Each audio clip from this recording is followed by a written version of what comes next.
She left the southern U.S. with her husband, kids, and a dream of suburban bliss in the Greater Toronto area. Instead, a woman we'll call Angela says she was forced into the sex trade by her husband under the threat of losing her children if she didn't oblige. She sat down with us to share her heartbreaking story and her fears that her daughters could face the same fate. And he promised if I ever left him, he would take the kids from me. That's what Angela says drove her into the sex trade in 2012. We've concealed her identity for her children's protection. He said, well, to be with me and to stay in the country, because if we're not together, then I'm not going to sponsor you, and you're not taking the kids back with you. You've got to do this. And he started showing me very explicit videos of,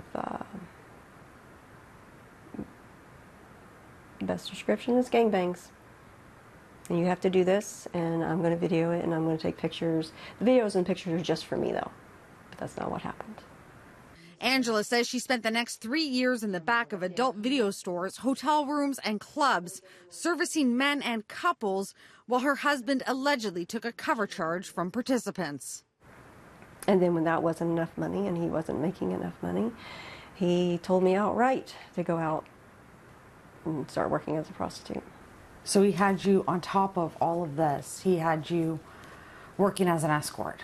Working as an escort, I started. I heard through some girls that massage was better because that's hand. And so that's kind of the avenue that I went towards because it didn't seem as bad to me. That's where I landed. And on top of his parties that he put together, and he got people to come to. This wasn't the suburban life she dreamed of.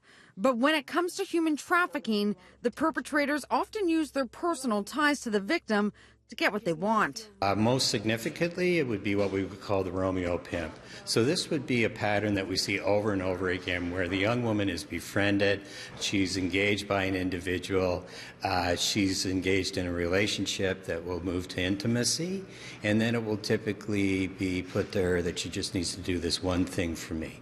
Just this one thing, this one favor, and that favor turns into another favor, and it typically involves other people. And that's the way that these guys suck these young women into this trade. It's hideous. Bruce Rivers of the Covenant House says they've witnessed a 300% increase in victims over the past 4 years, generally girls in their teens and early 20s. Homeless youth are particularly vulnerable, but this could happen to any young woman. And that's now Angela's fear. She's out, and her ex is now facing charges of procuring and living off the avails of prostitution. But they have joint custody of their children, and she's worried about where that could lead them. I'm worried that he is pushing them in this direction, encouraging promiscuity with my older daughter. And now I'm trying to protect the kids from falling into the same path that I got forced into. Her ex-husband's next court date is November 14th. Angela's allegations have not yet been proven in court. Now, coming up later in the show, the signs you need to watch out for if you think someone you care about is getting involved in this dangerous industry.